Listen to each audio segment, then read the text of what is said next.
New ইয়র্কের জ্যাকসনের থেকে আপনাদের স্বাগত জানাচ্ছি। আমি Khaled Mohiuddin. London, Dhaka, new York, রাজনীতির রুট এখন অনেকটা এরকম বলছেন অনেকেই বলছেন যে রাজনীতির ফায়সালার একটা বড় এবং গুরুত্বপূর্ণ অংশ নিউ ইয়র্কে হতে পারে। বিএনপি, জামায়াত, এনসিপি নেতাদের সঙ্গে নিয়ে অন্তর্বর্তী সরকার প্রধান ডক্টর মোহাম্মদ ইউনূস যে সফর করছেন, সেই সফরের মধ্যে আসলে তাদের সঙ্গে কি আলোচনা হচ্ছে সেই চোখ এখন সব দিকেই জুলাই সনদ, রাজনীতির বড় সিদ্ধান্তগুলি, নির্বাচন, এগুলি নিয়ে কথা বলার জন্যই হয়তো তারা একটি সময় খুঁজে নেবেন এরকম ভাবনা অনেকেরই। তবে এই রাজনৈতিক স্থিতিশীলতা আসবে কি আসবে না তা নিয়ে কথা বলার জন্য আমাদের সঙ্গে রয়েছেন জাহাঙ্গীরনগর বিশ্ববিদ্যালয়ের নৃবিজ্ঞান বিভাগের সহযোগী অধ্যাপক ডক্টর রেজনা করিম স্নিগ্ধা। ডক্টর স্নিগ্ধা, আপনাকে আমাদের অনুষ্ঠানে স্বাগত জানাই। আপনি আমাদের সময় দিয়েছেন, সেজন্য আমাদের শুভেচ্ছা ও ধন্যবাদ জানবেন। আমাদের সাথে আরও রয়েছেন জবানের সম্পাদক এবং চিন্তক জনাব রেজাউল করিম রনি। জনাব রেজাউল করিম রনি, আপনাকে আমাদের অনুষ্ঠানে স্বাগত জানাই। আপনি আমাদের সময় দিয়েছেন, সেজন্য শুভেচ্ছা, কৃতজ্ঞতা এবং ধন্যবাদ জানবেন।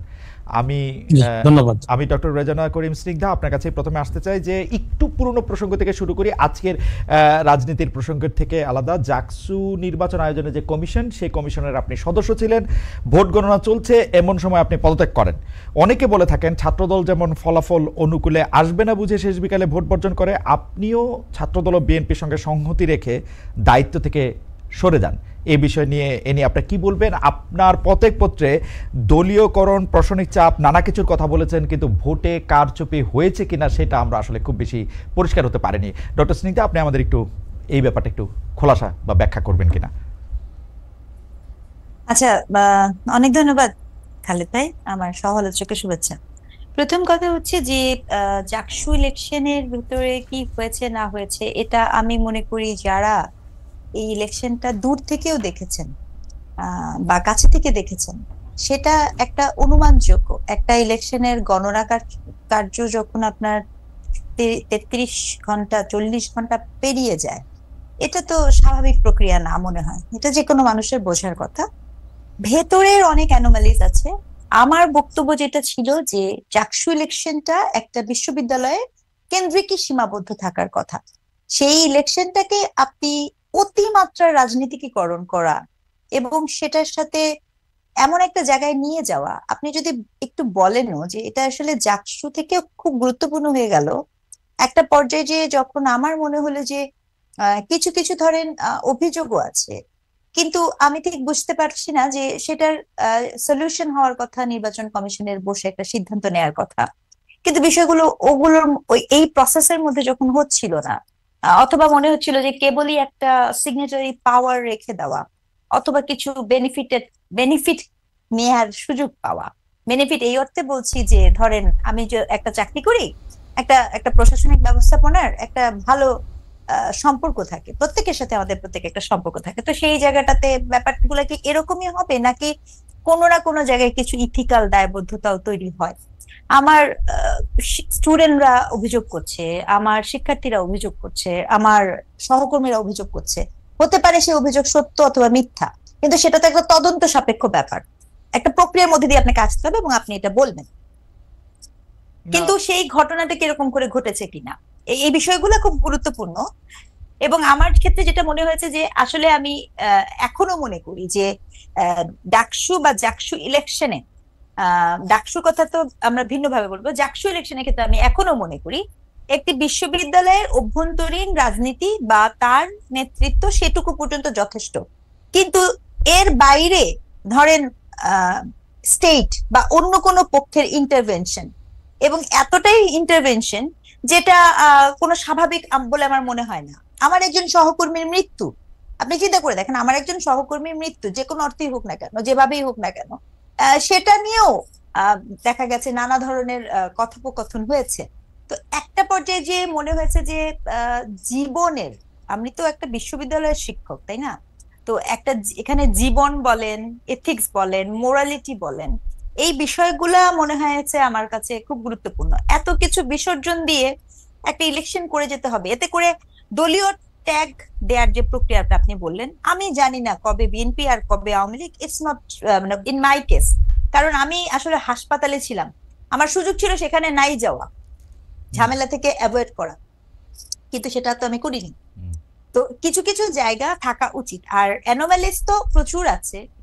আর ভেতরের ব্যাপারটা হচ্ছে যেটা খুব গুরুত্বপূর্ণ, যে আমি এখনো মনে করি যে যদি আপনার এই পুরো বিষয়টাকে আপনি দূর থেকে বলেন বা ভেতর থেকে বলেন, যারা এটার পার্টিসিপেটরি অর্থাৎ স্টুডেন্টস, একটা ইলেকশনের 4টা শিক্ষার্থী পর্ব যখন সেই ইলেকশনটাকে বর্জন করে, একটা ইলেকশনের কমিশনের 2জন মেম্বার যখন সেখান থেকে চলে যায়, একটা ইলেকশনের গণনা কার্য যখন 30-40 ঘন্টা পেরিয়ে যায়, এই সব কিছুকে কি কতখানি স্বাভাবিক প্রক্রিয়াতে দেখা যায়, এটাই একটা প্রশ্ন। ওকে, ডক্টর সিংদা আপনাকে ধন্যবাদ। আমি একটু জনাব রেজাউল করিম রনির কাছে আসি। জনাব রেজাউল করিম রনি, আমরাও আজকের আলোচনাটা শুরু করার আগে একটু আপনাকে নিয়ে একটু প্রশ্ন করতে চাই। আজকের অনুষ্ঠানে যখন আপনি আসবেন, আমরা যখন এই ঘোষণা দিয়েছি তখন বিভিন্ন মতামত এসেছে, এর মধ্যে একটি মতামত আমাদের একটু দৃষ্টি আকর্ষণ করেছেন।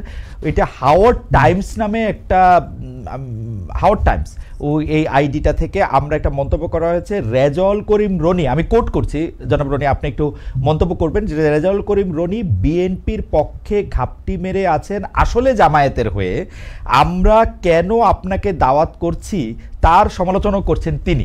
এখন আপনাকে আমরা দেখেছি যে আপনি সব সময় গত, যদি আমি 7-8 বছরের কথাও বলি, আমি গত 7-8 বছর ধরে আপনি দীর্ঘদিন যাদেরকে আমরা ইসলামপন্থী বলছি তাদের রাজনৈতিক অধিকার নিয়ে আপনি সোচ্চার।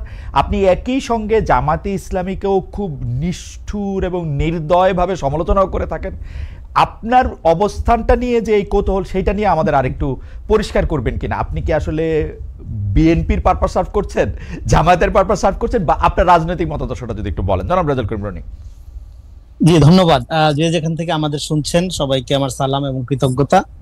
এবং সবচেয়ে বিরক্তিকর কাজ হইলো নিজের পজিশন ব্যাখ্যা করা, যেহেতু আমি একজন রাইটার থিঙ্কার। আমি সকালে বিএনপি, বিকালে আপনার জামাত, রাতে এনসিপি, হ্যাঁ আবার কোনো দলই না, এরকম হইতে পারে। দেখেন বেসিক্যালি আমি যেটা, আমার যে ধারণাটা আমি বলতে চাই এখানে আমার পজিশনের ব্যাপারে, সেটা হলো আমি সবসময় ফোকাস রাখি পলিটিক্সটা কে করতেছে প্রপারলি, বাংলাদেশের স্বার্থকে প্রাধান্য দিয়ে এখানে পলিটিক্সটা কে করতেছে আমি তার আলোকে কথাবার্তা বলি, আমি দলের আলোকে কথাবার্তা বলি না। আর এখন যেটা হচ্ছে, হ্যাঁ আমি যখন 13-14 সালে জামাত ইসলামের এই আপনার নেতাকর্মীদের যেভাবে ত্রুটিপূর্ণ বিচারিক প্রক্রিয়ায় হাসিনা যেটা বিচার নিয়ে রাজনীতি করার চেষ্টা করলো, তখন যখন আমি এটার সমালোচনা করলাম তখন কিন্তু আমাকে জামাতের দালাল বলা হয়েছে। হ্যাঁ, তো তারপরে এখন যখন আমি জামাত ইসলামের বিভিন্ন কার্যক্রমের, ধরেন তার পিআর ইস্যু বলেন, তারপরে তার যে পলিটিক্যাল ট্যাকটিক্স, হ্যাঁ সেটার যখন আমি সমালোচনা করছি, এবং আমি যখন এখানে একটা ডেমোক্রেটিক ভ্যালু বেস মূল্যবোধ ভিত্তিক রাজনীতির কথা বলছি, আমি কোনো মতাদর্শিক রাজনীতিকে এখানে রাষ্ট্র ক্ষমতায় দেখতে চাচ্ছি না। আমার প্রথম থেকে পজিশন সেটা ছিল যে রাষ্ট্র হবে ভ্যালু বেস ইডিওলজি বা মতাদর্শ থাকবে সমাজে। সেই একই পজিশনের কারণে যখন আমি জামাত ইসলামের সমালোচনা করছি তখন আমাকে কিন্তু অকথ্য ভাষায় গালিগালাজ করা হচ্ছে এবং বিএনপি হিসেবে আখ্যায়িত করা হচ্ছে। এবং বিএনপি হওয়া এখন হলে এমন একটা ডিসক্রেডিটের ব্যাপার, ঠিক আওয়ামী লীগের আমলে যেরকম আপনার জামাত বিএনপি ট্যাগ করে আপনাকে এলিমিনেট করার একটা সংস্কৃতি ছিল, এখন কেউ যদি বিএনপি হয় তাহলে অ্যাজ ইফ তার আসলে কথা বলার কোনো রাইট থাকবে না, সে আপনার ভারতের দালাল হয়ে যাবে, রয়্যাল এজেন্ট হয়ে যাবে, এবং অবশ্যই ইসলাম বিরোধী হয়ে যাবে। এই যে ন্যারেশন, এই ন্যারেশনের বিরুদ্ধে আমি দাঁড়ানোর কারণে, হ্যাঁ আমাকে যদি এখন বিএনপি পন্থী মনে হয় খুবই ভালো, কারণ আমি মনে করি এই মুহূর্তে বাংলাদেশকে সেভ করার জন্য একটা গণতান্ত্রিক লিবারাল ডেমোক্রেটিক ভ্যালু বেসড মধ্যপন্থার রাজনীতি আমার লাগবে। সেটা বিএনপি করুক, এনসিপি করুক, গণসংহতি করুক, যে দলই করুক, তার সাথে তো আমার অ্যালাইন হবে, কাছাকাছি হবে। দেখেন আমি অলওয়েজ ফোকাস দেই রাজনীতিতে, রাজনীতি এবং দল আলাদা করি। সো যে রাজনীতিটা আপনার প্রপোজ করবে যেই দল, এবং সেটা যদি আমার পজিশনের সাথে মিলে যায় তখন আমাকে সেই দলের মনেই হইতে পারে। কিন্তু আবার আমি বলি, আচ্ছা একটু শেষ করি খালিদ ভাই এখানে, আবার আমি যদি ধরেন বিএনপি করিও, কি সমস্যা?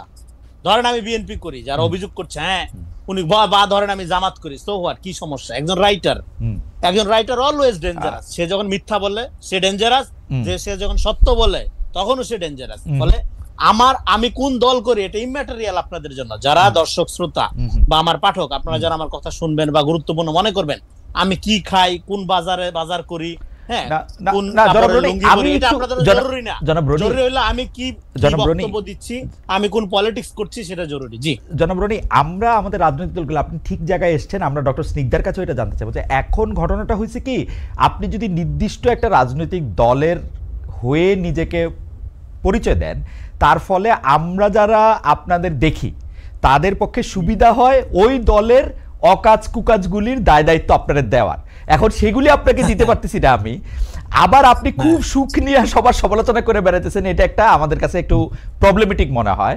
আপনি যদি বলতেন প্রবলেমেটিক হবে, কারণ হচ্ছে আমরা তো আপনাকে পাচ্ছি, আমরা তো আপনাকে সমালোচনা করতে পারতেছি না, আমরা আপনাকে সমালোচনা করতে পারতেছি না সেই অর্থে। ধরেন বিএনপির কুকর্মের দায় আপনাকে দিতে পারতেছি না, কারণ হচ্ছে আপনি তো বিএনপি করেন না।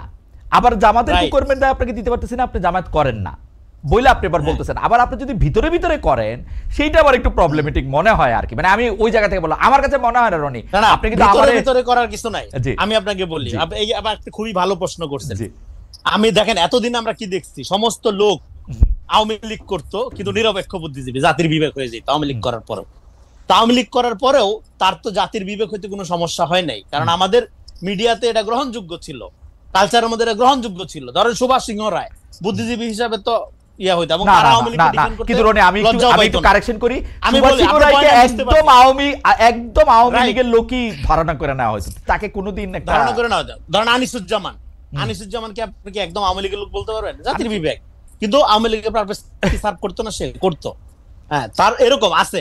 আপনি ধরেন সে আওয়ামী লীগ হইতো, তাদের সমস্যা নাই, কিন্তু মুশকিলটা হইলো আমাদের এখানে, হ্যাঁ আপনি যেটা বলছেন এটা গুরুত্বপূর্ণ, যে তলে তলে করা, গোপনে করা না, গোপনে করার ব্যাপার না। আমার পজিশনটা পরিষ্কার, আমি বাংলাদেশপন্থী রাজনৈতিক চর্চা বিকাশের একজন থিঙ্কার রাইটার। আমার সমালোচনা করতে হবে দলের পয়েন্ট থেকে না, যে আমি বিএনপির পক্ষে কেন দালালি করছি, কেন জামাতের পক্ষে বা কেন এনসিপির পক্ষে, এই জায়গা থেকে না। আমার সমালোচনার পদ্ধতি পিওরলি মেথোডোলজিক্যাল, যে আমি যে, যেমন ধরেন আমি বলতেছি যে রাষ্ট্র হবে ভ্যালু বেস, ইডিওলজি থাকবে সমাজে। একটু বিরোধিতা করছে, আমি জাহিদ ভাই বলছে কি, এটা জাহিদুর রহমান বলছে কি এটা একটা ইউটিউবিয়ান আইডিয়া। তুমি আমার সমালোচনা করতেছ না, রাইট? আমার সমালোচনা করা যাবে না তা না, সমালোচনা করা যাবে না, কিন্তু সেটা দলের লেন্স থেকে মনে হয়। আপনাকে একটু আটকাই, আপনার আমার অরিজিনাল প্রশ্ন আছে, কিন্তু আমি একটু ডক্টর সিংদার কাছে জিজ্ঞেস করি। ডক্টর সিংদা, আমার কাছে কিন্তু যদি আপনি বলেন যে থিসিস হিসাবে রনি সাহেবের কথাটা আমার খুব গুরুত্বপূর্ণ মনে হচ্ছে, যে উনি আসলে সমাজ চান যে এটা আসলে ভ্যালু বেসড হইতে পারে বা হবে, এইটা ওনার আকাঙ্ক্ষা, কিন্তু রাষ্ট্রকে তিনি ভ্যালু বা আইডিয়াল বেস চান না। আসলে ডক্টর জাহিদুর রহমানের কথা উনি বললেন, ডক্টর জাহিদুর রহমানও কিন্তু প্রায় সিমিলার কথা বলেন, কিন্তু কোথায় গিয়া মানে আবার এটা কনফ্রন্টেশন আমি জানি না। কিন্তু আপনার কাছে আপনার বর্তমান বাস্তবতা এটাকে বাস্তব বা মানে সম্ভব মনে হয় কি না, যে রাষ্ট্র বা রাজনীতিকে আমরা ভ্যালু বা আইডিয়ালিজম থেকে একটু আলাদা করে রাখি, সেইটা আমরা ব্যক্তি জীবনে বা সমাজ জীবনে চর্চা করি? আপনি কিভাবে দেখেন এটা ডক্টর স্নিগ্ধা? তাহলে দেখেন, রাষ্ট্র ইটসেলফ একটা দমন এবং নিপীড়নমূলক প্রতিষ্ঠান। রাষ্ট্রের হিস্ট্রি, রাষ্ট্রের বিকাশ সবসময় একটা ভীষণ রকমের একটা কোয়েরসিভ একটা পাওয়ার প্র্যাকটিসের জায়গা। আর রাষ্ট্রের এই কোয়েরসিভ পাওয়ার প্র্যাকটিস সকল সময় কোনো না কোনো একটা ভ্যালুর উপরে নির্ভর করে কিন্তু হয়েছে, এটা একটা চর্চার অংশ। আপনি হিস্টোরিক্যালি যত রাষ্ট্রের ডেভেলপমেন্ট দেখবেন, প্রত্যেকটা রাষ্ট্রেই কিন্তু নানা ধরনের আপস এন্ড ডাউনস এর মধ্যে দিয়ে গেছে, এবং যেটার মূল থিম হিসেবে কাজ করেছে তার ভ্যালুর চর্চাটা। একটা পর্যায়ে যে রাষ্ট্র এটা হতে পারে, আমরা যদিও ভাবি আপনি এটা ইউটোপিয়ান চিন্তা, এটা আমারও মনে হয় এটা ইজ নট পসিবল, কারণ যে কোনো রাষ্ট্র তার যে বিকাশের যে ইতিহাস, সেই বিকাশের ইতিহাসটা তো একদিনে জাম্প আপ হবে না। কারণ আমরা আজকে যেভাবে ধর্মভিত্তিক রাষ্ট্রটা দেখতে পাচ্ছি, ধর্মের যেই দেখতে পাচ্ছি, প্রতাপটা দেখতে পাচ্ছি, এখানে সংকটটা কোথায়? এবং একটা সময় তো রাষ্ট্র ছিল, রাষ্ট্রের সাথে আপনি জাতীয়তাবাদের ধারণা পাবেন, রাষ্ট্রের সাথে আপনি কালচারাল কনোটেশনের ধারণা পাবেন। রাষ্ট্র তো একটা প্রসেসের মধ্যে দিয়ে ইভলভ করে। এখন সংকটটা কোথায় হয়েছে? সংকটটা হয়েছে খালেক ভাই, সেটা হচ্ছে যে রাষ্ট্র পরিচালনার ক্ষেত্রে যদি আপনার মূল টুলসটা হয়ে যায় ধর্ম, ধরেন অন্য যে কোনো প্রতিষ্ঠান, যে কোনো দল যার কিনা ধরেন যে তিনি একটা মৃত্যুর কাজ করলো, বা তিনি একটা আঘাত করলো, তিনি একটা নিপীড়নমূলক কাজ করলো, সেটা কিন্তু আপনি আপনার নীতি নৈতিকতা যুক্তি দিয়ে বলতে পারবেন। কিন্তু doctor Snigdha, Rony correct me if I am wrong, Rony কিন্তু শুধু ধর্মীয় ভ্যালু বা আদর্শের কথা বলতেছে না, যে কোনো ভ্যালু বা আদর্শকে, এটা যদি লাল বই হয়, নীল বই হয়, কোন একটা গ্রিন বুক হয়, সবকিছুর এগেইনস্টে সে বলতেছে যে রাষ্ট্রকে আসলে কোন একটা নির্দিষ্ট, জি ওই জায়গা থেকে যদি একটু বলতেন। রনি আমাকে কারেক্ট করেন, আপনি পরে আমি ভুল বললে। জি জি ডক্টর সিং। আমি ধর্মের এক্সাম্পলটা দিয়েছি কেন, এটা তো খুব এখন ডমিনেন্ট সে কারণে, কিন্তু Okay. আমি আই ক্যান আন্ডারস্ট্যান্ড যখন আপনার রেড বুক আর্মি দিয়ে মাও সেতুং চীনকে করে, ওটাও তো একটা ভ্যালু বেসড, ওটারও তো একটা ভ্যালু আছে, right right? Right so fact হচ্ছে যে এই ভ্যালুর উপরে বেস করে যখনই আপনি রাষ্ট্রকে পরিচালনা করেন, তখন রাষ্ট্রের দমন এবং নিপীড়নমূলক হওয়ার সুযোগগুলা অনেক বেড়ে যায়। মানে এটা একটা দানবীয় আকার ধারণ করে যখন আপনি কোনো না কোনো পার্টিকুলার ভ্যালুর উপরে বেস করে একটা রাষ্ট্রকে পরিচালনা করেন। তো সেই জায়গাটা থেকে আমরা এক্সপেক্ট করতে পারি, এটা আমাদের এক্সপেকটেশন করতে পারি, কিন্তু প্রবলেম হচ্ছে বাংলাদেশ রাষ্ট্র ইন পার্টিকুলার তার ইনস্টিটিউশন, তার যে ইনস্টিটিউশন গুলো আছে সেই ইনস্টিটিউশন গুলো আনফরচুনেটলি নিয়ন্ত্রিত হচ্ছে ওকে কোনো না কোনো ভ্যালু। ওকে, এটা ইন্টারেস্টিং যে মানে বাংলাদেশ একটা মানে নিয়ন্ত্রিতই হচ্ছে যে এরকম একটা দিয়ে, এবং অন্যান্য রাষ্ট্রগুলির ক্ষেত্রে আমরা উদাহরণ দিতে পারি কিছু ইউরোপীয় দেশ বা কিছু মানে উন্নত বলতে আমরা যেগুলিকে অর্থনৈতিকভাবে উন্নত দেশগুলি ছাড়া। রনি, এই বিষয়ে কি আর কিছু বলবেন নাকি আমরা আজকে রাজনীতির প্রসঙ্গে আসবো? আমি একটু বলি। 30 সেকেন্ড, 1 সেকেন্ড রনি, 30 সেকেন্ড। জি স্নিগ্ধা, শুধু ইনস্টিটিউশন না, আপনি খেয়াল করে দেখবেন যে আমাদের যে পলিটিক্যাল পার্টিজও থাকে, সে যখন ন্যারেটিভ দিতে আসে, তার ন্যারেটিভ না ভিশন বেস থেকে ভ্যালু বেস হয়ে যায়।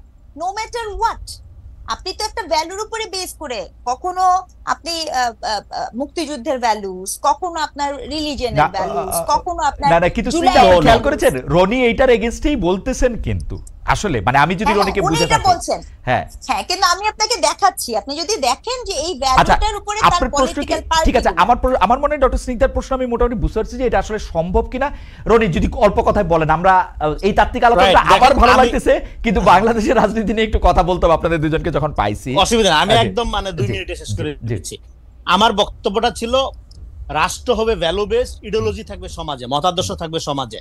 আপনি মুক্তিযুদ্ধের চেতনার পক্ষে বা বিপক্ষে কোনো সমস্যা নাই, আপনি সমাজে থাকেন, সমাজে আপনি ডিসকাসিভ বা আপনি আপনার বক্তব্যটা নিয়ে আপনি ঝগড়া করেন, হ্যাঁ, আর যার কাউন্টার মত আছে সে তার কাউন্টার মত হাজির করুক, কিন্তু রাষ্ট্র কোনো পার্টিকুলার ইডিওলজিকে সাবস্ক্রাইব করবে না, একটা ইডিওলজির আপনার ধরেন যে ধারক বাহক হবে না। রাষ্ট্র যেটা করবে ভ্যালু প্লুরালিজম করবে, তার কাছে ধরেন হিন্দু মুসলিম খ্রিস্টান সবার ভ্যালুটাই সংরক্ষিত থাকবে, হ্যাঁ, এবং সে জিজ্ঞেস করবে না তুমি মুক্তিযুদ্ধের পক্ষে না বিপক্ষে, রাষ্ট্র জিজ্ঞেস করবে তুমি তোমার অধিকার ঠিক মতো পাচ্ছ কি পাচ্ছ না, তুমি তোমার চিকিৎসা পাচ্ছ, স্বাস্থ্য সেবা ঠিক আছে তোমার, আমি তোমাকে আর কিভাবে সার্ভিস দিতে পারি, আর কিভাবে তোমার সুবিধা আমি দিতে পারি। কিন্তু আমাদের এখানে যেটা হচ্ছে, কিন্তু রনি আমি একটু মাঝখানে একটু জানতে চাই যে ধরেন রাষ্ট্র একটা আমরা মানে একটা নির্দিষ্ট দলকে বা একটা নির্দিষ্ট মতাদর্শকে মনে করলো এটা রাষ্ট্রের জন্য কল্যাণকর না বা রাষ্ট্রের জন্য মানে থ্রেটেনিং, তখন রাষ্ট্র তো ওইটা দিয়েই আসলে পরিচালিত হবে, এটা থেকে সে বাইর হবে কেমনে?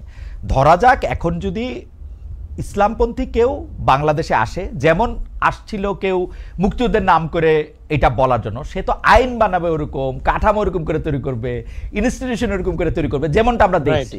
এইটারে কেমনে মানে এটা কেমনে সম্ভব হবে? এটার বাইরে এই জন্য আপনি এই পলিটিক্স অফ সেন্টিমেন্ট আপনি সেটা মুক্তিযুদ্ধের নামেই করেন বা এক ধরনের ইসলামের একটা ব্যাখ্যার নামেই করেন, ইসলামের তো এখানে হাজার রকম ব্যাখ্যা আছে, একটা পলিটিক্যাল ইসলামের নামেই করেন বা হ্যাঁ, তো politics of sentiment is always dangerous, কারণ আমার সেন্টিমেন্ট আপনার চেয়ে আলাদা হইতেই পারে, তাই বলে কি আপনি আমাকে সমাজে থাকতে দিবেন না, আমি কি আমার অধিকার পাবো না?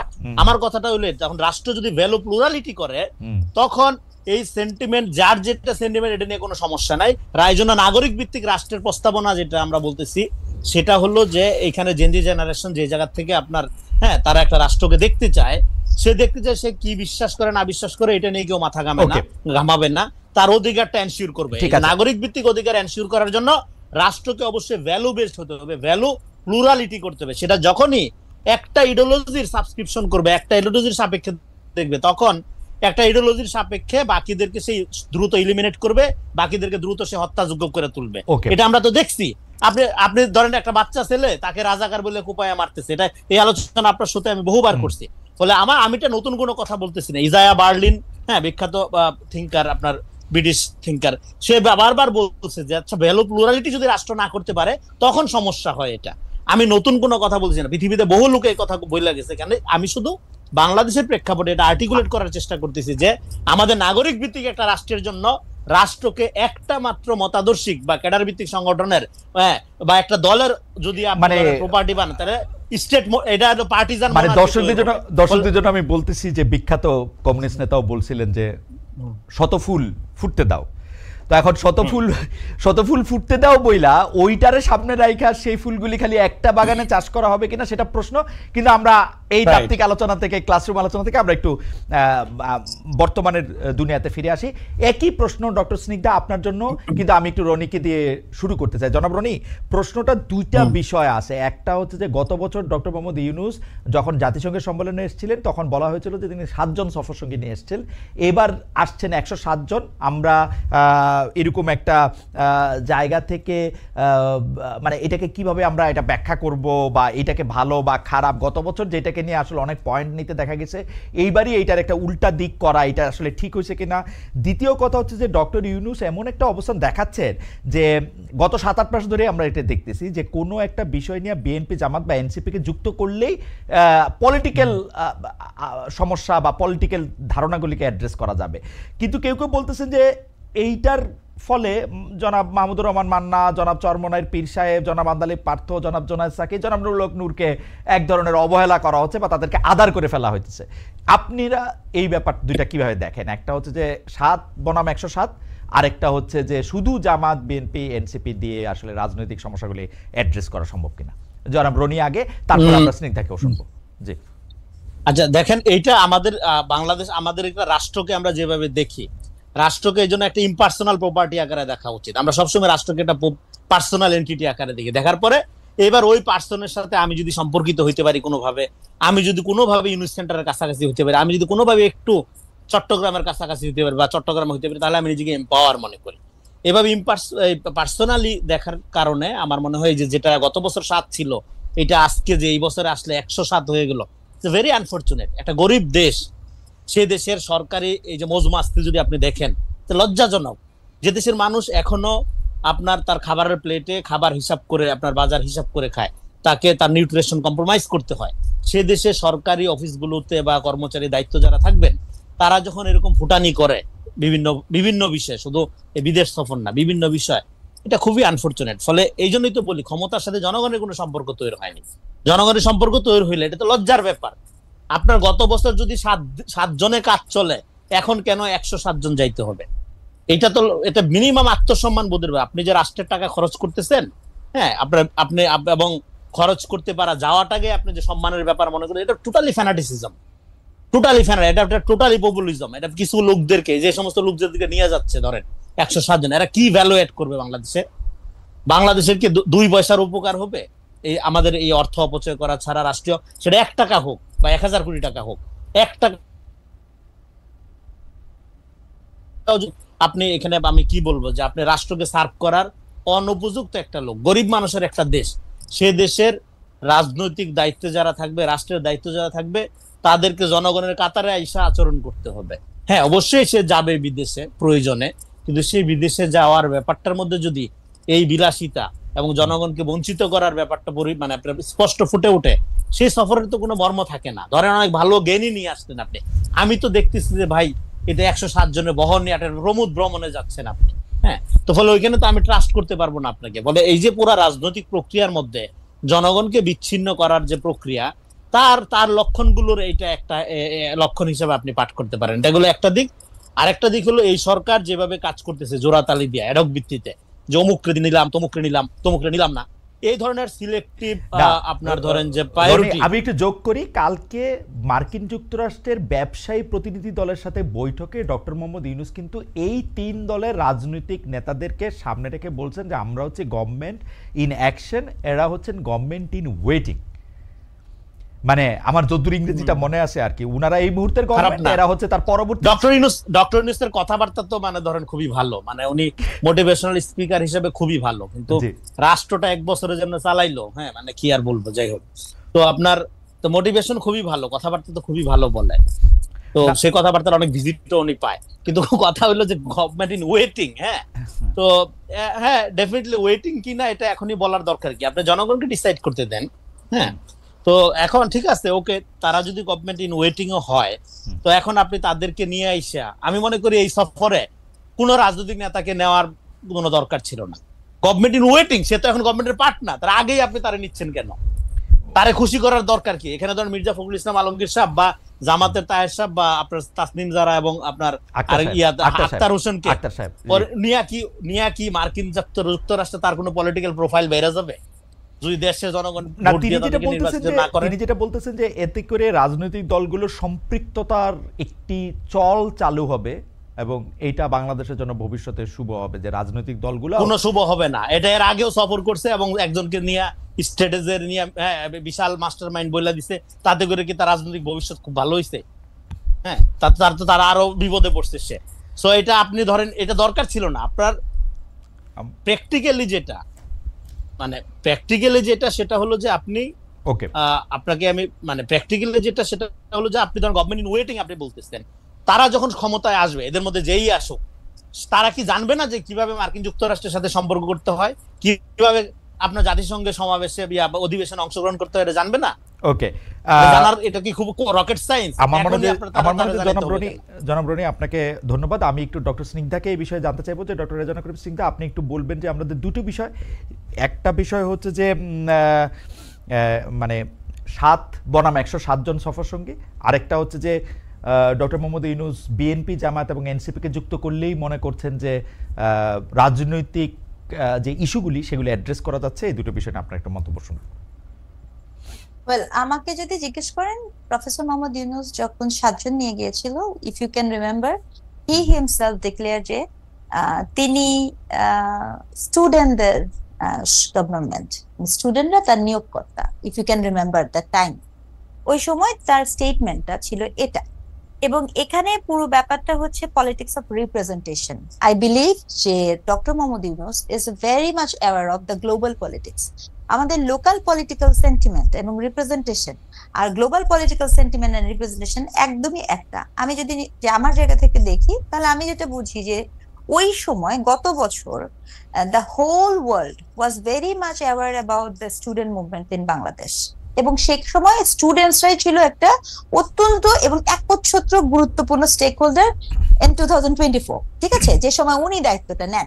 তো সেই সময় it was really very important for him যে তিনি ওই যে একটা হিরোইক ক্যারেক্টার বাংলাদেশের স্টুডেন্টসরা, তিনি তাদের হিরো, তিনি তাদের লিডার, হি কশাসলি সেটাকে তিনি কি করেছেন, প্রেজেন্ট করেছেন। এবং এতটাই কশাসলি হয়েছিলেন, পলিটিক্যালি হোক, সচেতন বা অসচেতন ভাবে হোক, তিনি কিন্তু ওখানে একজনকে যেয়ে বলে দিলেন যে the whole thing was meticulously design. এটা ছিল বাংলাদেশের এই 24-এর গণ অভ্যুত্থানের সবচেয়ে আত্মঘাতী স্টেটমেন্ট, প্রথম বিতর্কিত তুলে করার একটা স্টেটমেন্ট। এবং সেটা যখন তিনি দিলেন, এবং তার consequences, I am not concern about only about the person যে যাকে বলেছেন, এটা পুরা 24-এর অভ্যুত্থানটার একটা নানা ধরনের ইন্টারপ্রিটেশন তৈরি করার সুযোগ করে দেয়। তো এখানে আমি যেটা বুঝি যে 2024 সালে বাংলাদেশ বহির্বিশ্বের কাছে ভেরি মাচ টু দ্য পয়েন্টে ছিল হচ্ছে আপনার student oriented. After the math, 1 বছরের মধ্যে many things happen over there. এর মধ্যে আমি আপনাদের এটাও মনে করিয়ে দিই যে একটা টাইমস এর ম্যাগাজিন বের হয় যেখানে উনাকে ওয়ার্ল্ডের 100 জন মুসলিম নেতার একজন লিডার হিসেবেও কিন্তু উপস্থাপন করা হয়। সো এগুলো কিন্তু একজন আপনি যখন গ্লোবাল ওয়ার্ল্ডে দেখবেন, গ্লোবাল ফ্রেমে যখন আমি দেখব, তখন যে প্রফেসর মোহাম্মদ ইউনূস, আমি এটা খুব স্ট্রংলি মনে করি যে তাকে হি ওয়াজ ভেরি মাচ কনসার্ন এবং অ্যাওয়ার অফ যে গ্লোবাল যে পলিটিক্স আছে এবং রিপ্রেজেন্টেশন আছে, সেটার যে কনসিকুয়েন্সেস, যে হোয়াট ইজ নেক্সট, এক্ষেত্রে উনি খুবই সচেতন, উনি অভ্যন্তরীণে যেটাই হোক না কেন। তো ওই যে 100 জন লিডারের নামটাও কিন্তু সেখানে ওনার লিপিবদ্ধ হয়। আফটার দ্যাট যেটা হয়েছে যে বাংলাদেশের এত পলিটিক্যাল কি বলবো কনফ্লিক্ট এবং নানা পার্টি, এখন যখন 24-এর ইলেকশন হবে, এবং ইলেকশনের ক্ষেত্রে আমরা কিন্তু জানি না 25-এ যে ইলেকশন হবে, ইলেকশনের পরে কি ধরনের পজিশনে উনি যাবেন বা যাবেন না। বিভিন্ন সময় শোনা যাচ্ছে উনি এখানে কোনো সরকার প্রধান হবেন না, তো he has to go back. তো এরকম একটা সিচুয়েশনে আপনি যদি একটা ইলেকশন কন্ডাক্ট করতে চান, আমরা সবাই বুঝি আমরা এখন একটা গ্লোবাল ভিলেজে বসবাস করি। কোনো দেশের কোনো ইলেকশন কেবলমাত্র তার লোকাল ইন্টারেস্টের মধ্যে সীমায়িত থাকে না। অ্যাট দ্যাট মোমেন্ট এগেইন ওই ইন্টারন্যাশনাল অডিয়েন্সের কাছে এটা বোঝানো খুব জরুরি হয়ে যায় যে আমার সকল পলিটিক্যাল পার্টি আমার তারা ওবিডেন্ট বা আমার অবলাইজড, ঠিক আছে, এটা প্রকাশ করা খুব জরুরি হয়ে যায়। অর্থাৎ ইউ স্টার্টেড টু নো যে how you proceed for your next movement. তো সেই জায়গাটাতে আমি খুবই ডিসঅ্যাপয়েন্ট হয়েছি, I am sorry but I must say, আমি খুবই ডিসঅ্যাপয়েন্ট হয়েছি যখন আমি দেখেছি যে মির্জা ফখরুল ইসলাম আলমগীরের মতো একজন সিনিয়র লিডার ওনার সফর সঙ্গী হয়েছে। আই ডোন্ট আন্ডারস্ট্যান্ড কেন, কি কারণে, এবং এটা রিজনিং কি ছিল, এটা বিএনপি ভালো বলতে পারবে। বিকজ আপনার দেশে নির্বাচনের ট্রেন্ড চলে গেছে, আপনার এত কাজ আছে, সেখানে আপনি বিএনপির মহাসচিব, ওই অর্থে বলতে গেলে সেকেন্ড ম্যান বা থার্ড ম্যান, মানে খুব গুরুত্বপূর্ণ পজিশন, সেখানেও যদি পাঠাতেই হয় সেখানে আরো অনেক কে পাঠানো যেতে পারতো, কিন্তু কেন পাঠিয়েছে? আমার কাছে মনে হচ্ছে এটা বিএনপির দূরদর্শিতার অভাব, ভিশনের অভাব, অথবা আমার মনে হয় এই জায়গা। আমার মনে হয় ডক্টর সিংদা আপনার বক্তব্য পরিষ্কার। আমাদের দর্শকদের কাছে আমরা একটা বিষয়ে উপস্থাপন করেছিলাম যে আমি কোট করছি, সেটি হচ্ছে এরকম যে আওয়ামী লীগ তাদের অন্যায়ের জন্য বিন্দুমাত্র অনুশোচনা করে না। নিউ ইয়র্ক বিমানবন্দরের ঘটনার সমালোচনা করে বিএনপি মহাসচিব মির্জা ফখরুল ইসলাম আলমগীর কথা বলেছেন। দর্শকদের কাছে আমরা জানতে চেয়েছিলাম যে মন্তব্য সঠিক বলে মনে করেন কিনা। শতকরা 83% দর্শক এটিকে সঠিক বলে মনে করেন, শতকরা 17% দর্শক মনে করেন এটি সঠিক। 36,000 দর্শক এখানে ভোট দিয়েছেন।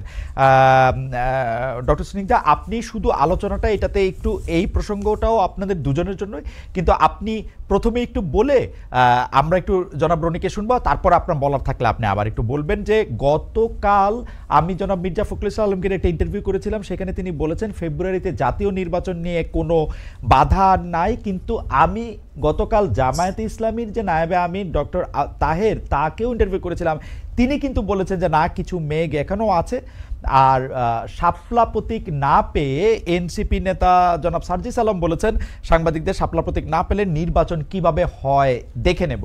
আমরা 3 নেতার কথা শুনো। আমি কালকে আসলে নিউ ইয়র্কে জনাব আক্তার ছিলেন, তাসনিম যারা ছিলেন তাদেরকেও আমি ইন্টারভিউর চেষ্টা করেছিলাম, কিন্তু তারা আমাকে আসলে সময় দিতে পারেন নাই। তো সেই জন্য তাদের মতামত আমি সরাসরি জানতে পারিনি, কিন্তু জনাব সার্জিস আলমের মতামত আমি জানতে পারছি যে নির্বাচন শাপলা প্রতীক ছাড়া কিভাবে হয় তা তিনি দেখে নেবেন। মির্জা ফখরুল ইসলাম আলমগীর বলছেন যথাসময়ে সুন্দর মতো ইলেকশন হবে। জনাব তাহের বলছেন কিছু মেঘ এখনো আছে আকাশে। আপনার মন্তব্য শুনতে চাই জনাব রেজাউল করিম রনি, আপনারও মতামত। আপনি শুরু করেন ডক্টর স্নিগ্ধা। আচ্ছা, আমার বক্তব্যটা হচ্ছে, দেখেন মির্জা ফখরুল ইসলাম আলমগীর, উনার এটা বলারই কথা, যতই মেঘ থাকুক উনি এটাই বলবেন, because BNP has got a vibe, এবং তারা মনে করে যে এই মুহূর্তে পলিটিক্যাল অ্যাটমসফিয়ার নাই বা সমস্যা আছে, এটা বলা ইটসেলফ তাদের জন্য, তাদের পলিটিক্যাল স্টেপিং স্টোনের জন্য খুবই ডিফিকাল্ট, এবং এটা প্রবলেম তৈরি করবে। এই জন্য উনি এই মন্তব্য দিয়েছেন বলে আমি স্ট্রংলি মনে করি। তাহের সাহেব, এখানে আরেকটা বিষয় হয়তো বা আপনার আসবে, যে মব দঙ্গল বা ডিম নিয়ে যেটা হয়েছে, যদি এটা নিয়ে আমি একটু পরে কথা বলবো হয়তো বা, কিন্তু এখানে জামাতের নেতা তাহের সাহেব উনি যেটা কথা বলেছেন, যেহেতু উনি মাঠে আছেন, উনি পিআর পদ্ধতি, উনার দল একটা বিষয় বলছে, একই সাথে জুলাই সনদ, সেটাও একটা খুব গুরুত্বপূর্ণ ইস্যু হওয়ার কথা ছিল। খুবই দুঃখজনক এনসিপি নেতা সার্জিস আলম, তিনি যে টোনে, এই যে দেখেন যে কিভাবে হয় দেখে নেব, এই যে দেখে নেব, এটা নেতৃত্ব সুলভ না, এটা ভীষণ রকমের সন্ত্রাসী। কিন্তু ডক্টর সিংদা, আমরা যাদেরকে নেতা হিসেবে এতদিন দেখে আসছি, তাদের তো, তারা নেতৃত্ব সুলভ কথা ঠিকই বলেছেন, কিন্তু কাজকর্ম তো নেতৃত্ব সুলভ করেন নাই, মানে সেটাও তো। আচ্ছা, কিন্তু আমি আপনাকে মনে করে দিতে চাচ্ছি, যাদেরকে আপনারা দেখে আসছেন তারা কিন্তু কখনো নয়া বন্দোবস্তের ন্যারেটিভ নিয়ে সামনে আসে নাই। এই গ্রুপ অফ পিপল কিন্তু নয়া বন্দোবস্তের ন্যারেটিভ সামনে নিয়ে আসছিল, কাজেই তাদের এই প্যাটার্নকে যদি আমরা এভাবে দেখি তাহলে সেটা খুবই দুঃখজনক, এবং যে কারণে এনসিপি আজকে একটা হতাশার নাম হয়ে দাঁড়িয়েছে। এই বিষয়গুলো, এই যে ছোট ছোট ক্ষুদ্র ক্ষুদ্র ভুল, এটা আসলে কোনোভাবেই কামনীয় না। কাউকে দেখে নেওয়া কোনো নেতৃত্ব সুলভ আচরণ না, কাউকে দেখে নেওয়া একটা হুমকি সুলভ এবং থ্রেটেনিং একটা। আর জামায়াত ইসলামের নেতা যে মনে করছেন কিছু মেঘ এখনো আছে, সেটা নিয়ে আপনি কি মনে?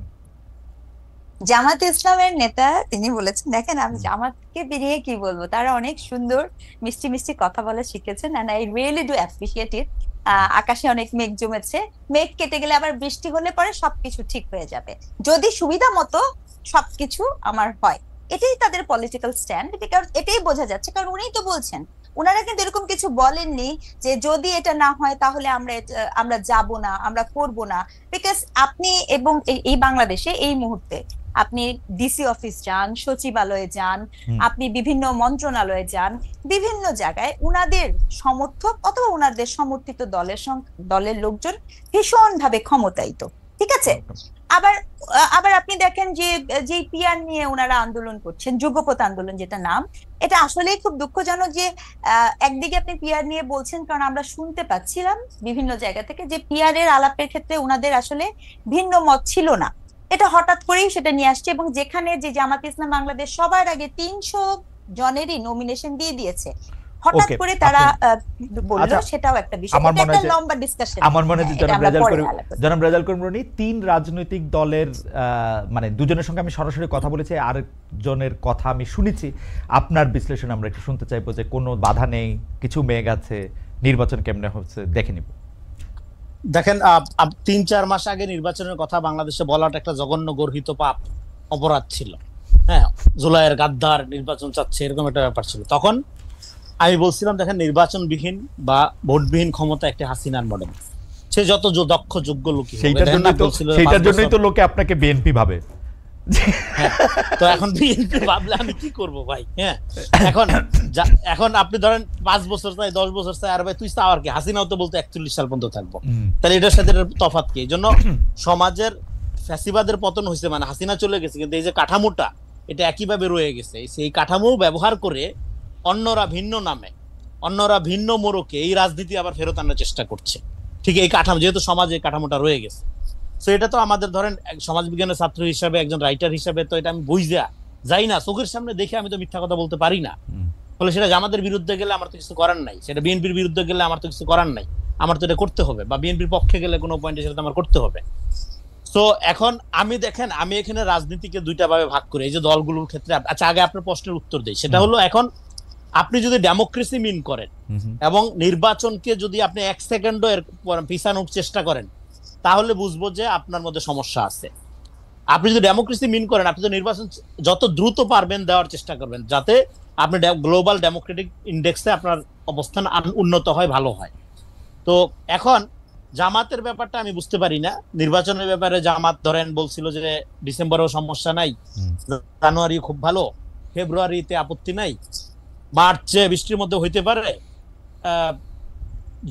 এপ্রিলেও খারাপ সময় না, মেতে হলেও আমাদের আপত্তি নাই, জুনে হইলে সবচেয়ে ভালো হয়। তো সে রাজি ছিল না এমন কোনো আপনার মাস নাই, আবার সে রাজি ছিল, অনেক যুক্তি দিচ্ছে যে 106 এর আন্ডারে যে সরকার আপনার কোর্টের রেফারেন্সে যে আপনার ক্ষমতা নিল, শপথ নিল, এটাও নাকি তারা বলতেছে যে বৈধ না। তো এটা যদি বৈধ না হয়, তাহলে এই সরকারের আমলে যে আপনার তার যে নিষিদ্ধ করার আদেশটা উঠায় নিল, সেটা তাহলে কিভাবে বৈধ হবে সেটা তো আমি জানি না। তারপরে হলো যে আপনার ধরেন মানে তারা মনে করছে জুলাই সনদের আইনি ভিত্তি লাগবে, তাহলে এই সরকার যদি বৈধ হয়, এই সরকারের প্রণীত কমিশন যদি বৈধ হয়, তাহলে আলাদা করে আবার এটার আইনি ভিত্তি কিভাবে দেয়? পুরা জিনিসটাই তো লিগ্যাল ফ্রেমওয়ার্কের মধ্যেই হচ্ছে, পুরাটা জিনিসটাই তো লিগ্যাল। তার মানে কি, আপনি আপনার পলিটিক্সটা পরিষ্কার না। এই জন্য আমি বলি যে এই দলটা সবসময় pro establishment anti nation politics করে, এই কারণে তার মধ্যে প্রচুর কন্ট্রাডিকশন আপনি দেখতে পাবেন। এখন আর এনসিবির ক্ষেত্রে, এনসিবি যখন সার্জিস আলম যখন বলতেছে যে নির্বাচন কিভাবে হয় আমি দেখে নিব, তখন যেটা হয়, এখানে যে রাজনীতির মধ্যে একটা ফতেল্লা গুলেন মডেল চলতেছে, চালাকি, যে আপনি বিভিন্ন দোকান খুলবেন, হ্যাঁ, কোকা কোলার মতো কোক খান, পেপসি খান, ফান্ডা খান, যাই খান, অসুবিধা নাই, সব মূলধন আমার এখানে এসে চলবে, এই সন্দেহ ঘনীভূত হয়। হ্যাঁ, আমি এটা আর বিস্তারিত ব্যাখ্যা করছি না, আপনি বুঝতে পারছেন, তো দর্শকরা বুঝতে পারছে। ফলে আমাদের এখানে যেটা হচ্ছে, আমার কনসার্নটা হলো ক্ষমতার সাথে জনগণের সম্পর্ক কায়েম করতে হবে। আপনি ধৈর্যই নিচ্ছেন জনগণ আপনাকে ম্যান্ডেট দিচ্ছে, আপনি ধৈর্যই নিচ্ছেন অভ্যুত্থানই আপনার ম্যান্ডেট। নো, অভ্যুত্থান আপনার ম্যান্ডেট না। যে কারণে রাজনীতির ব্যাপারে জামাতের পজিশন একরকম, বিএনপির পজিশন একরকম, এনসিবির পজিশন একরকম, কিন্তু প্রত্যেকে আবার অভ্যুত্থানের ফোর্স। ফলে আপনার কন্ট্রাডিকশন তো এটাই। আমার এই লজিক যদি আপনি দেখেন, আমার এই যুক্তিটা যদি আপনি শুধু মনোযোগ দিয়ে শোনেন, আপনি যে ধরে নিচ্ছেন এই অভ্যুত্থান আপনার ম্যান্ডেট, কিভাবে ম্যান্ডেট? তাহলে তিন দলের 3 রকম পজিশন কেন? অন্য দলের কথা বাদই দিলাম, বড় 3টার কথাই যদি বলি, তার মানে এটাকে ম্যান্ডেট ধরে নেওয়া, এটা হাসিনা যেরকম ধরে নিত সে যা করবে গণতন্ত্র, একই ব্যাপার। এটাকে আপনি ম্যান্ডেট ধরে নিতে, রিয়েলি ম্যান্ডেটের জন্য জনগণের কাছে যাইতে হবে আপনার। তো ফলে আপনি এখানে যে রাজনীতিটা এখানে করার চেষ্টা করা হচ্ছে, এখন ধরেন এই যে চারদিকে চাঁদাবাজ, তারপরে এই যে স্নিগ্ধা আপু বললো যে প্রশাসনে গুরুত্বপূর্ণ জায়গায় তারা দখল করে রাখছে, তাহলে এখন যারা ছলে বলে কৌশলে নানা শর্তের বেড়াজালে নির্বাচন পিছায় ক্ষমতায় থাকতে চায়, তাদেরকে এই জননিরাপত্তাহীনতা, এই অস্থিরতা, এই চাঁদাবাজি এগুলোর দায় নিতে হবে। এখন তাহলে ধরেন নতুন করে যদি নির্বাচন হয়, নির্বাচন হওয়ার পর নতুন সরকার আসে, তাহলে এই যে যারা এখন চাঁদাবাজি করতেছে, বিভিন্ন জায়গায় দখল করতেছে, ক্ষমতার মধ্যে আছে, তারা তো এই সুবিধাটা পাবে না। বলে তাহলে তারাই নির্বাচন চায় না যারা এখন চাঁদাবাজিতে মগ্ন, এটা যেই দলই হোক সেটা। আমি তো এই লজিক খেলতেই পারি এখন, তাহলে না ঠিক আছে, আপনার লজিক ঠিক আছে। আমি একটু দর্শকদের মতামত দেখছিলাম, আমার পরবর্তী প্রসঙ্গে যাওয়ার আগে একটু দর্শকদের মতামত পড়ি। শিরিনা আক্তার তিনি বলছেন, হায় আল্লাহ খালেদ, এখন কথা বের হয় না, হাসনা তার সার্জিসের অনুমতি নিয়ে লোক ডাকতে হয়। এম ইব্রাহিমকে উনি বলছেন, উনি বেশ কয়েকটা মতামত পাঠিয়েছেন, আমি দুটি পড়ি। খালেদ ভাই, আওয়ামী লীগের নেতারা আপনার প্রোগ্রামে আসতে ভয় পেত, কিন্তু এখন আর কেউ ভয় পায় না, কারণটা বলবেন কি? তিনি আরও বলেছেন, খালেদ ভাই, আওয়ামী লীগের আমলে আপনাকে খুব বেয়াদব মনে হতো, কিন্তু এখন আর মনে হচ্ছে না, কারণটা বলবেন কি? আমি কারণ জানি না ভাই, আপনি কারণ বলতে পারবেন। আর মোহাম্মদ হাবিবুর রহমান উনি বলছেন, বড় ভাই দুজনেই বিএনপি পন্থী বুদ্ধিজীবী। যাই হোক, খুবই ভালো ভালো মতামত আসছে। আমি একটু পরবর্তী প্রসঙ্গে যাই। এইটা আমি রনি আপনার কাছ থেকে প্রসঙ্গটা শুরু করতে চাই, স্নিগ্ধা আপনার পরে এই ব্যাপারটা নিয়ে একটু আলোকপাত করবেন। সেটা হচ্ছে যে অনেকেই বলতেছেন, বিশেষ করে ডাকসু আর জাকসু হওয়ার পরে বিএনপি যে একটু ডান ধারার মধ্যপন্থা ছেড়ে মানে বাম ধারার মধ্যপন্থায় হেঁটেছিল, মানে সেইটা মুক্তিযুদ্ধ নিয়ে বা অন্যান্য অনেক বিষয় নিয়ে তাদের মতামতের ক্ষেত্রে তাদের নেতাদের কথা যেটা প্রতিফলিত হইতেছিল সেটা ফেল করছে। আপনার কাছেও সেরকম মনে হয় কিনা, এবং সেই ক্ষেত্রে বিএনপির জন্য রাইট পথ এখন আরেকটু ডানে ঘেঁষে যাওয়া ঠিক হবে কিনা? অর্থাৎ বিএনপির উপরে সবচেয়ে বড় যে অভিযোগটা লাগানো হয়েছিল যে বিএনপি আওয়ামী লীগের ভাষায় কথা বলতেছে, এইটাকে আপনারা আসলে কিভাবে বিশ্লেষণ করেন? আমি প্রথমে একটু রনিকে শুনবো। রনি, একটু অল্প কথা বললে ভালো হয়, কারণ আরো কয়েকটা প্রসঙ্গ আছে। আমি আসলে টাইম ম্যানেজমেন্টে ফেল করছি, আমি একদম দ্রুত যাচ্ছি। আমি প্রথম কথা হলো, এখানে যেটা বলা হচ্ছে, দেখেন বিএনপি পন্থী বুদ্ধিজীবী অমুককে এই যে ট্যাগিংটা করা, আপনার এখন এখানে এমন একটা পরিবেশ তৈরি হয়েছে যে আপনি নীরব থাকতে পারবেন না, জামাতের সমালোচনা করতে পারবেন না, শুধুমাত্র জামাতের প্রশংসা করতে হবে। প্রশংসা করলে আপনি নিরপেক্ষ, আপনি ঠিক আছেন। এই যে ফ্যানাটিসিজম, এই যে পপুলিজম তৈরি করা হয়েছে, এটা ফ্যাসিবাদের প্রথম লক্ষণ, প্রাইমারি লক্ষণ। এটা যদি এখনই যদি আমরা এটা ব্যাপারে ক্রিটিক্যাল না হই, সমালোচনা না করি, এটা যখন এটা একদম আওয়ামী লীগের চেয়ে ডেঞ্জারাস জায়গায় চলে যাবে। আপনি ডেফিনেটলি আপনার সমালোচনা সহ্য করতে হবে। জামাতের সবকিছু ভালো এটা মনে করার কোনো কারণ নাই, আবার সবকিছু খারাপ এটাও বলা যাবে না। তো আপনাকে এই টলারেন্সে, দেখেন ডেমোক্রেসি সেকেন্ড, টলারেন্সি ফার্স্ট, এটা আপনাকে অর্জন করতে হবে। এটা একটা। আরেকটা হলো, আপনি তখন যেটা বলতেছিলেন খালেদ ভাই, মানে দেখেন, মানে বাংলাদেশের জন্য এটা খুবই দুর্ভাগ্যের ব্যাপার যে আমরা পলিটিক্যালি এমন একটা জায়গায় আছি, সেখানে সবাই যার যার দলীয় স্বার্থটাকে আগে মাথায় রেখে তারপরে আমরা রাজনীতিটা সেট করি। এখন বাংলাদেশে যেটা হলো, একটা জাতীয় স্বার্থের রাজনীতি করতে হবে। এখানে দলীয় স্বার্থের রাজনীতি করে আপনি সুবিধা করতে পারবেন না। আপনি এখনই যদি মনে করেন যে আপনি ক্ষমতাকে ছলে বলে কৌশলে ঘুরাই ফেলবেন, হ্যাঁ, এবং যেখানে আমি যেটা বলতেছি, এখানে ফ্যাসিবাদের একটা কাঠামো অটুট রয়ে গেছে, এই জন্য আমি এটা বলতেছি লেট ফ্যাসিজমের মধ্যে আমরা আছি, ফ্যাসিজম উইদাউট শেখ হাসিনা। ফলে এই কাঠামোটাকে ব্যবহার করে ডানপন্থা বামপন্থা সমাজকে ডিভাইড করে এখানে একটা মধ্যপন্থী ডেমোক্রেটিক ধারাকে আন্ডারমাইন করা, এটা দুই তরফ থেকে করা হচ্ছে। এটা বামদের দিক থেকে করা হচ্ছে একভাবে, ডান দিক থেকে করা হচ্ছে। তো এই জন্য বিএনপি ডানও না বামও না, বিএনপি মধ্যপন্থী। এই জন্য বিএনপিকে ভ্যালু বেসড হইতো। বিএনপি কি? বিএনপিকে আমি বলি সব দলের পার্টি। এখানে ডানপন্থী আছে, বামপন্থী আছে, মধ্যপন্থী আছে, সাধু আছে, চোর আছে, বাটপার আছে, হ্যাঁ, সাদাবাজ আছে, আপনার গৃহিণী আছে, সবাই আছে। এই যে আমার মনে হয় এই জায়গাটা আপনি একটু থামাই, যে বিএনপি সব দলের পার্টি। আমরা একটু ডক্টর স্নিগ্ধার কথা শুনি, একজন দর্শকের মতামত আমরা একটু বলে রাখি। সৌরভ ওনার নাম, উনি বলছেন যে বিএনপি পন্থী ডাকলে অফেন্ডেড কেন হচ্ছেন, বায়াস হবেন, আর মানুষ ফাইন্ড আউট করলে ট্যাগিং বলবেন। রনি, এটা আপনি পরে জামাতপন্থী তো বলেন নাই কখনো খালেদ ভাই। আমি বলি, যখন আমি জামাতের পক্ষে কথা বলতাম তখন আপনারা তো আমাকে জামাতপন্থী বলেন নাই। কেউ কেউ হয়তো শুধু আওয়ামী লীগ বলছে জামাতপন্থী, আওয়ামী লীগ বলছে জামাত। আচ্ছা ঠিক আছে, আওয়ামী লীগ বলছে জামাতপন্থী এবং অকথ্য ভাষায় গালাগালি করছে। আমি খালেদ ভাই এখানে শেষ করে দেই, একটা সেকেন্ড একটা সময় দেই। সেটা হলো, ফলে এখানে যেটা হচ্ছে, এই যে পন্থার মধ্য দিয়ে বিভাজন বা ডানপন্থা বামপন্থা, এবং হ্যাঁ, এখানে বাংলাদেশে বামপন্থার রাজনীতি নিয়ে এর আগের শোতে আমরা আলোচনা করছি। এটার কোনো মেরিট এখন আর বাংলাদেশে এক্সিস্ট করে না। কিন্তু এখানে ডানপন্থা বইলা কিছু নেই, আমি আপনাকে স্পষ্টভাবে বলি। এখানে আছে একটা ফ্যানাটিসিজম, যে ফ্যানাটিসিজমটা একটা পপুলিজমের হাইপের মধ্য দিয়ে একটা আল্টা ফ্যাসিজম হিসেবে, আল্টা ফ্যাসিস্ট হিসেবে সমাজে হাজির হওয়ার চেষ্টা করছে, এবং তাদের সমালোচনা করলেই আপনার চরিত্র হনন করার চেষ্টা করছে। এবং এখানে আমি বলি বিএনপি জামাতের ক্ষেত্রে রাজনীতিটা আপনাকে পরিষ্কার করে বলে দিই, জামাতকে আমি কোনো ন্যাশনাল পলিটিক্যাল পার্টি মনে করি না, জামাতকে আমি মনে করি মোর সোশিও পলিটিক্যাল পার্টি। এবং এখানে ন্যাশনাল পলিটিক্যাল পার্টি হলো ওই যে সব দলের দল, যেখানে সমাজে যেটা প্রভাব আছে, জাতীয় স্বার্থের রাজনীতির ক্ষেত্রে জামাত এখনো অনেক পিছায় আছে, এটা মাইনা নিতে হবে। ফলে আমাদের বিএনপি পন্থী ট্যাক্স দিলে আমার কোনো সমস্যা নাই, কিন্তু মুশকিল হইলো বিএনপির লোকজন তো আমার বিএনপি পন্থী মনে করতেছে না, আপনারা মনে করলে তো উপকার হচ্ছে না আমার, এটা তো বিএনপির মনে করতে হবে, বিএনপির মনে করতে দেন। আমি একটু ডক্টর সিংদার কাছে যেতে চাই। ডক্টর সিংদা, একটা তো প্রসঙ্গ আছেই যে মানে বিএনপি মধ্যপন্থা থেকে বাম দিকে না যায়, এখন আবার ডান দিকে যাবে কিনা। আরেকটা মন্তব্য, খুবই স্ট্রং মন্তব্য, তবে রনি এটা অনেকদিন ধরে করে আসছেন যে এখানে আসলে ডানপন্থা বলে কোনো কথা না, একটা ফ্যানাটিজম আছে, একটা টেগিং আছে, এক ধরনের মানে আক্রমণাত্মক একটা জায়গা বেছে নিয়ে নিজেদের অস্তিত্ব ঘোষণা করার একটা প্রবণতা আছে, যেটা আসলে রাজনীতি উনি বলতে চান না। উনি এটাকে, আপনার মন্তব্য একটু আমি শুনতে চাই, যে এটাকে উনি রাজনীতি না বললে বরং মোটামুটি এক ধরনের অ্যাক্টিভিজম বা রাজনীতি, অ্যাক্টিভিজম তো এক ধরনের রাজনীতি। উনি কি বলেছেন আপনি শুনেছেন ডক্টর স্নিগ্ধা? আমি আপনার কাছে শুনতে চাই। জি না, দেখেন খালেক ভাই, আমার কথা হচ্ছে কি, আমি বারবার বলছি, ঠিক এই মুহূর্তে বাংলাদেশে একটা কালচারাল কনফ্লিক্ট হচ্ছে।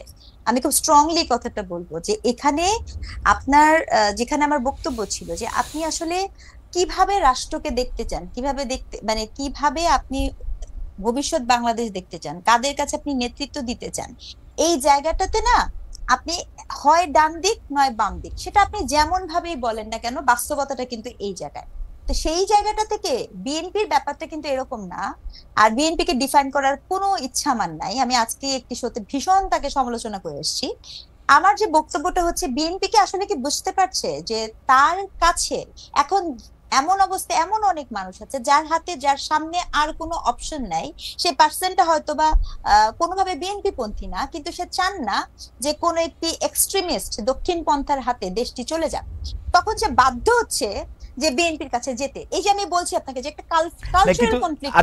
আচ্ছা ডক্টর সিংদা, আপনি এই প্রশ্নটা কিভাবে ডিল করেন যখন আপনি বলেন যে আপনি চান না, যে বা কেউ চাচ্ছে না যে দলটা, আমি কেউ চাচ্ছে না বলছেন, অনেক মানুষ আছে। আচ্ছা, অনেক মানুষ চাচ্ছে না, কিন্তু আমরা কিন্তু এক ধরনের এক্সট্রিমিস্টের কাছে ক্ষমতাটা চলে যেতে দেখেছি অনেক দিন ধরে। তখন একটা অভিযোগ ওঠে যে তখন আপনারা এরকম ভাবে বলেছেন কিনা যে আসলে আমরা চাচ্ছি না, বা অনেকে চাচ্ছে না এক্সট্রিমিস্টের কাছে এটা চলে যাক।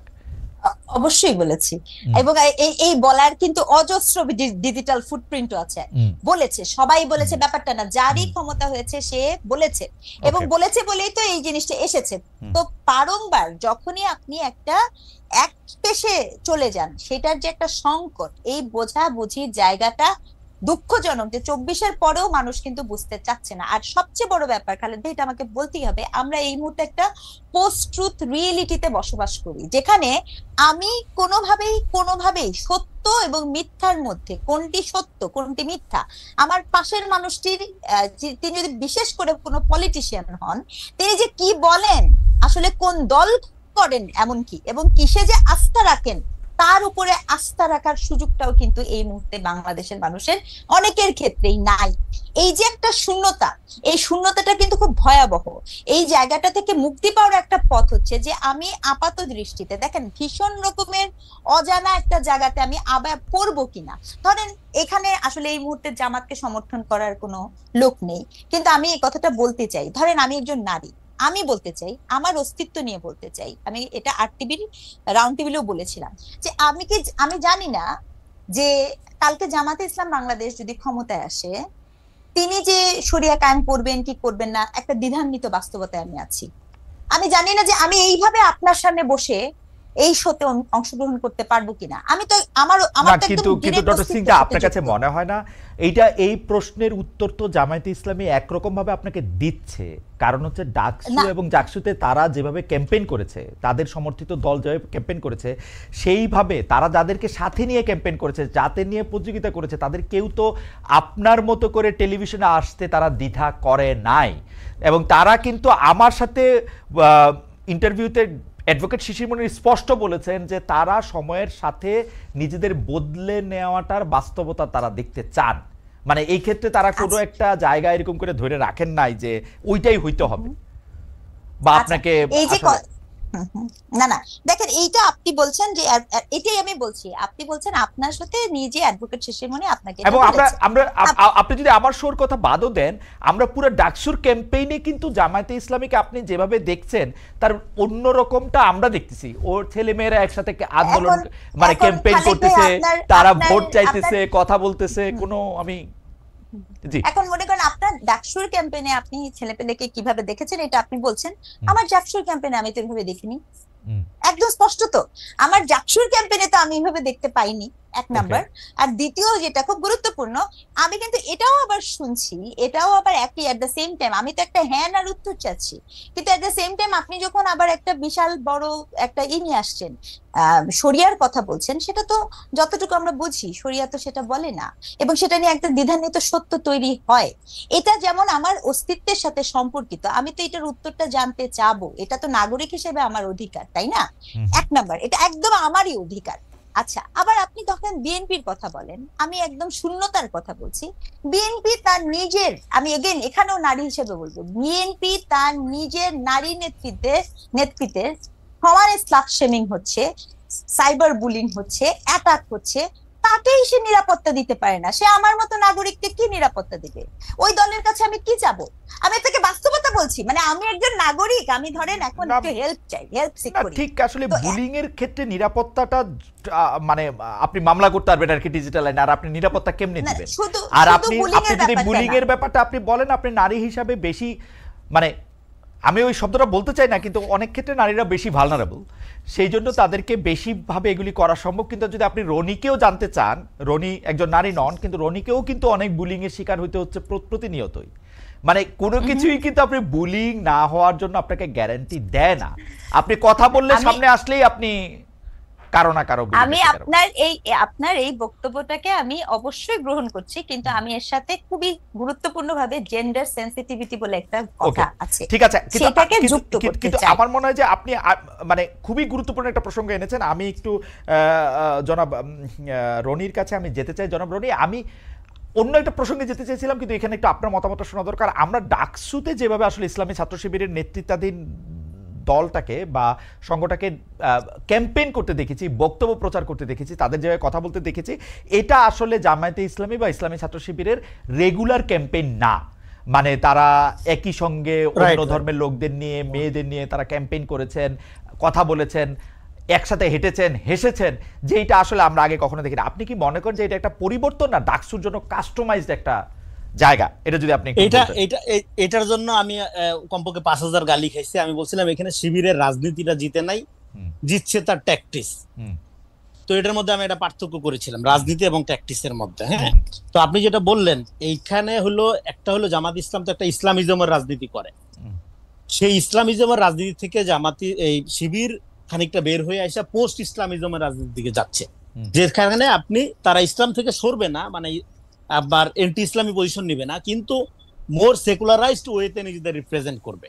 তো এই ধারাটা নতুন না, এটা আপনার ধরেন 90-এর দশক থেকে, হ্যাঁ, আসিফ বায়াত বলেন, তারপরে অলিভার রয় বলেন, অনেক থিওরিশিয়ানরা এটা থিওরাইজ করছে, পোস্ট ইসলামিজমের এই প্রবণতাটা হ্যাঁ আছে।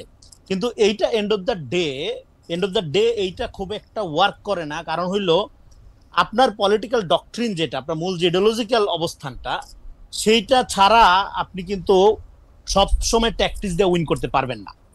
আর একটা হলো জামাতের ব্যাপারে আমাদের এখানে একটা, এটাকে বলবো আমি যে এক ধরনের এলিট প্যানিক আছে। এর এত প্যানিক হওয়ার কিছু নাই। জামাত আমাদের এখানে ধরেন মানে প্যানিক হওয়ার কিছু নাই, কারণ হলো এইটা আমাদের সমাজের পরিবারের অনেক মানে আওয়ামী লীগ যেরকম অংশ, বিএনপি যেরকম অংশ, একই রকম অংশ। কিন্তু ইডিওলজিক্যাল পলিটিক্সকে ডিল করার ক্ষেত্রে আমাদের সমাজ যদি আমরা একটা সহনশীলতার ডিসকার্সিভ চর্চা চালু করতে পারি, তাহলে এই প্যানিকটা খানিকটা কমে যাবে। তখন পাবলিককে আপনি বেছে নেওয়ার সুযোগ দিবেন যে এই মতাদর্শটা এই কারণে খারাপ, আমি এই কারণে ভালো মনে করি, অন্যটা এই কারণে খারাপ, এই কারণে ভালো মনে করি। এরকম একটা যখন ওপেন জ্ঞান চর্চার বা সাংস্কৃতিক বলয়ের মধ্যে আপনি রাখতে পারবেন সোসাইটিকে, তখন কিন্তু এই জিনিসগুলো অতটা থ্রেডিং হয় না। আপনি ধরেন পাকিস্তানে জামাত ইসলামের অবস্থা কি, যেখানে তার জন্ম, সেটা কিন্তু খুব একটা ধরেন ওকে প্যানিকের ব্যাপার না তার জন্য। হ্যাঁ, আ- আ- তো ফলে আমি একটা বলতেছি একটা প্রশ্ন, আমার একটা প্রশ্ন, যেমন মনে করেন আমি একটা এটা মানে আমি ক্যাজুয়ালি জিজ্ঞেস করছি যে জামাতে ইসলাম এই যে যুগপৎ আন্দোলন হলো, এখানে একটা আন্দোলন ছিল না যে প্রাথমিক শিক্ষা প্রতিষ্ঠানে আপনার সঙ্গীতের শিক্ষক নিয়োগ দেওয়া হবে, মানে তার যুক্ত হওয়ার অর্থটা কি? তার মানে কি আমি কি এটা জানতে পারি না? তার মানে কি আমরা রাতের বাচ্চারা গান বাজনা বন্ধ করে দিব?